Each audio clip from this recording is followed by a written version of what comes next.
Dobre. Ideme na to. Ideme to prúdiť. Povedz, komu to má zvukovú stopu. Zvukovú stopu radšej odsypal, ako má. Čísel ústroje. Dneska to pôjde rýchlosťou svetla. Potom si išiel vystať kolcu a znova. No. Pozme sa na to. Dobre. Ideme na to. Ideme to prúdiť. Začíname 877. Začíname 877. relaxačný tréningový deň.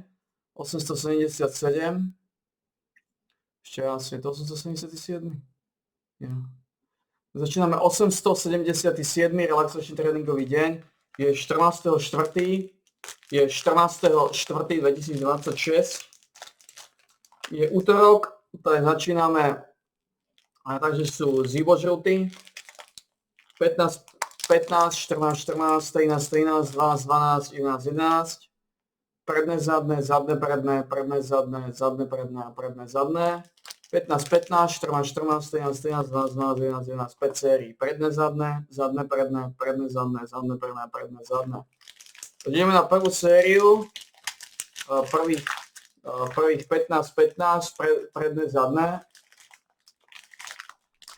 Je útorok 14.4.2026, začíname teda 19.37, začíname 19.38, začíname 19.38, prvá séria, 15, predné, zadné. Into a 4-3-3, I tried numerous different ones, I just could not get it working. You can see how many different tactics I used out of possession. The 4-3-3 DM wide meant we conceded a chance every 71 minutes. I started the season with this one, which was probably a better choice, given that it only conceded a goal every 102. There was also a 4-2-4 variation that didn't really work. I tried 4-4-1-1, too many tweaks. Now the one thing I did do right was when I signed all these attacking players was just to play to their strengths, and they managed to get us promoted. If you look at Samba, who we got from Man City, head and shoulders above most creative midfielders in the entire division. It's a good all-round performance with goals per 90 at 0.3, his expected assists at 0.2, just a quality false 9 display. Similar story for Milton Lopez. We knew he was going to be good. He bagged 14 goals this season, and he gave me more than just goals, to be fair to him. His assist per 90 was 0.4, which is fantastic, especially when you add that to his goals per 90 of 0.4.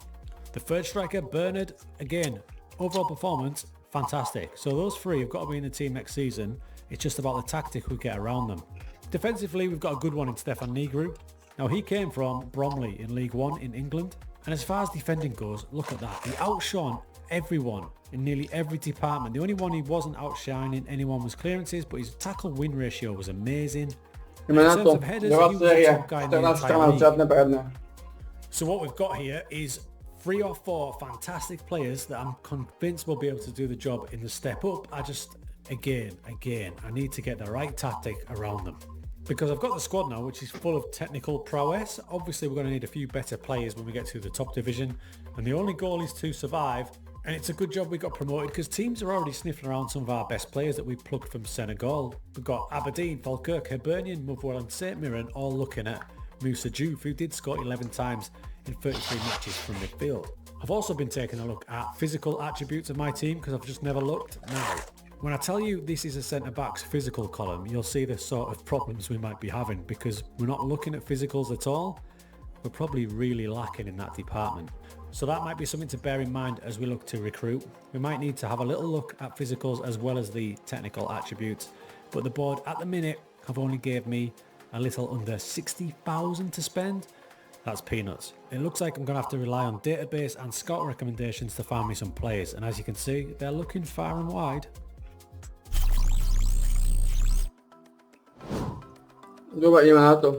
So we've done it. We are a Premier League team. I don't think we are going to stay there. Indeed, they're ruthlessly saying we're going to finish bottom, and not just bottom, but 900 to 1 bottom. And it's probably no surprise to see that the entire Media Dream 11 is consisted of Celtic and Rangers players.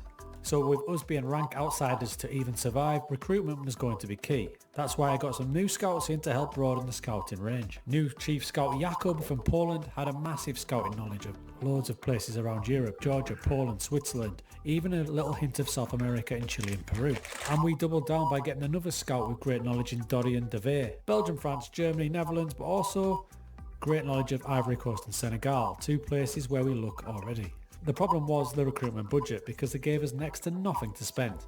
And that meant we would largely be relying on our squad from last season. However, I did manage to get some quality players in, only spending 135,000. That was on brilliant Senegalese midfielder Diakite. With outstanding passing technique and flair, he looks like something special, and with an added emphasis on physicality as well.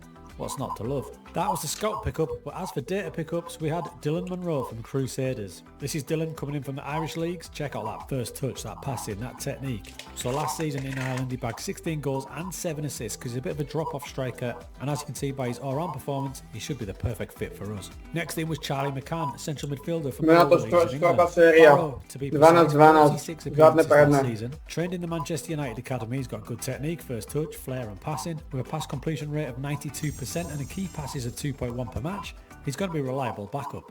The next signing was from Belgium, Benjamin De Porter, a 20-year-old left back. He's got a few things going for him. It was the technique that alerted me to him, but also look at that determination, and his physicalities are fantastic. So this will be a big step up because he's only playing at amateur level last season, but he had a tackle win percentage of 85%, and at that average rating I thought it was worth a punt. So what about the tactic for this season? Now, I said I was going to change it, but I just think we're going to concede a ton this season whatever we do, so let's try and keep attacking for our season in the Prem. So this is the new version of the tactic we've been kind of rocking for a few seasons now. It's the Clyde false 9 box, where we've got 2 false 9s, Sow in behind. I mean, that front 4 I'm excited about. So naturally, because of the jump to the Premiership, our player values have gone up. So for example, Samba, the youngster we got from City, has got a top line of $500,000. Sow has had a big increase up to 1.5 million. Similar for Lopez, top line of $1 million. And new signing Monroe, 1.2. So we've got a good bunch of attacking players. As always, it's going to be the defensive side of the game. They're going to have a big job on. We've got the new player De Porter at left back. We've got our Brazilian, who's a midfielder, but I've kind of converted him into a right back. Think of João Cancelo. And at centre back we've got the ever reliable Oficiálne 11-11. Next to him we've got a new player in George Ale oficiálne 12-12 in England. So the first clutch of games Oficiálne 11-11. because not only do we have 11-11 friendlies, but we've got predmet our League zadný. Cup group stage, which is always a nice little competitive style friendly. And on his debut, Dylan Monroe played fantastically with 3 assists and a goal in a 5-1 win over Greenock Morton. Promising. But then the league started, and it was a 3-0 defeat to St Mirren in match 1, and in match 2 it was a home defeat to Motherwell. So this shows how difficult this season may well be, and Lopez, well, he lost his head in the first match and got a red card. So at that point I was fearing the worst, but then came an away match against Aberdeen. This was a match where we played some stunning football, and somehow we scored 7 times.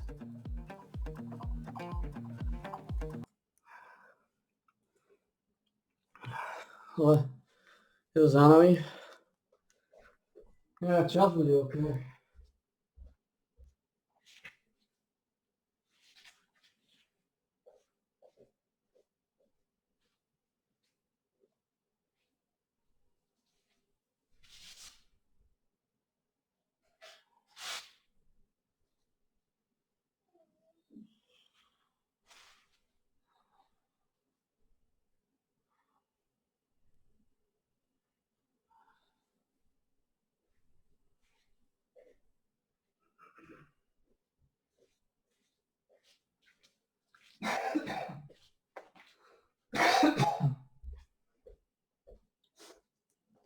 Ale je to zaujímavý.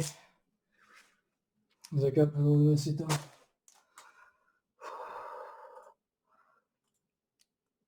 ...877. Relaxačný tréningový deň za nami. Bol útorok